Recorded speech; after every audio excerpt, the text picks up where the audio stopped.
ওয়ালাইকুম আসসালাম রহমতুল্লাহ।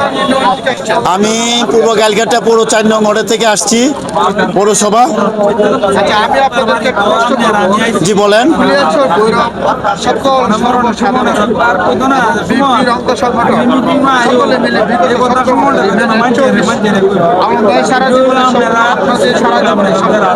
বিপুল ভোটে জয় হয়েছে এবার ইনশাআল্লাহ। জি, এখন বর্তমানে আপনারা আলম ভাইকে সংসদে কি হিসাবে দেখতে চান এবং তারেক রহমান সাহেবের কাছে কি দাবি হিসাবে আপনারা বলতে চান এই বিষয়ে যদি সংক্ষিপ্ত যদি বলেন। ধন্যবাদ আপনাকে অনেক ধন্যবাদ। আমাদের এই আলম ভাই, শরীফুল আলম ভাই, ভৈরব কুলিয়ারচরের নয়নের মণি। ওনার কোনো বিকল্প নাই, ওনার কোনো তুলনা নাই। তাই আমরা জননেতা জনাব তারেক রহমান সাহেবের কাছে আমাদের আহ্বান থাকবে, আমরা জনাব শরীফুল আলম ভাইকে আমরা মন্ত্রিত্ব হিসাবে দেখতে চাই। তাহলে আমরা কুলিয়ারচরবাসী খুশি, আমাদের কুলিয়ারচরবাসী আমাদের সার্থক হবে। কেন? আমাদের এই শরীফুল আলম ভাই অনেক ত্যাগ স্বীকার করেছে, শতাধিক মামলায় বিভিন্ন কাজে বিভিন্ন উনি অনেক নির্যাতিত।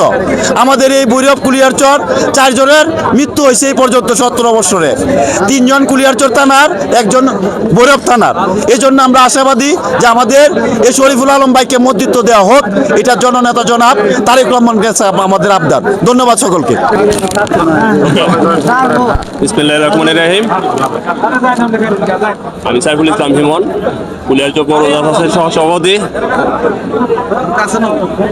আমরা ভৈরব কুলিয়ারচরবাসী অনেক আনন্দিত শরীফুল আলম ভাইকে বিপুল ভোটে জয়যুক্ত করাই। আমরা জননেতা জনাব তারেক রহমানের কাছে দাবি, শরীফুল আলম ভাইকে যেন কোনো ভালো মন্ত্রণালয়ের মন্ত্রিত্ব দেওয়া হয়। কারণ আলম ভাই অনেক নির্যাতিত, অনেক জেল জুলুম খেটেছে এবং আলম ভাইয়ের ফ্যামিলি সহকারে ব্যবসা বাণিজ্য বিভিন্ন ক্ষতিগ্রস্ত। ইনশাল্লাহ আগামীতে শরীফুল আলম ভাই মন্ত্রী হলে এই ভৈরব কুলিয়ারচর সহ পুরা কিশোরগঞ্জের উন্নয়ন করবে, এটা আমাদের দাবি।